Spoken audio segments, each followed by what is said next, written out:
जब तक किसी जवान लड़के का रिश्ता नहीं लगता है तब तक किसी रिश्तेदार को नहीं दिखता है कि इसके लिए भी लड़की देखनी है। और जैसे ही उस लड़के का रिश्ता उसके घर वाले कहीं फिक्स कर देते हैं तो ये रिश्तेदार ऐसा ऐसा रिश्ता बताएंगे। कोई बताएगा विधायक की भतीजी का रिश्ता, कोई बताएगा चेयरमैन की लड़की का रिश्ता, कोई बताएगा बड़े बिजनेसमैन की इकलौती लड़की का रिश्ता।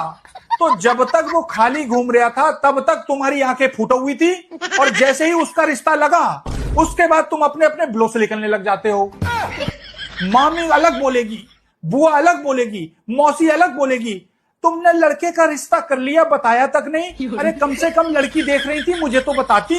ऐसी लड़की लेके आती आपके लड़के के लिए जो दहेज से पूरा घर भर देती, पूरे घर गृहस्थी को लेके चलती, जो सी गाड़ी मांगती वो सी गाड़ी दिलवाती, जिस शादी हॉल में आप शादी को बोलती उस शादी हॉल में शादी करवाती। कम से कम मुझसे जिक्र तो करती।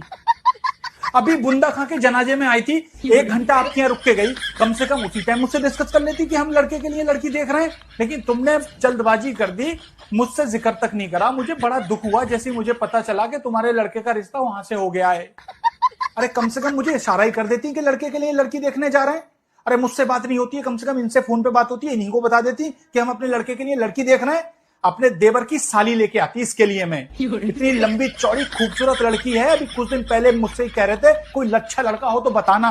अच्छा 20 तोले तो सोना है उसका खुद का, और हाईवे पे 16 बीघे जमीन इसके लड़की के खाते में है। तुम मुझे तो बताती कि हम लड़के के लिए लड़की देख रहे हैं, तुमने लेकिन जल्दबाजी कर दी।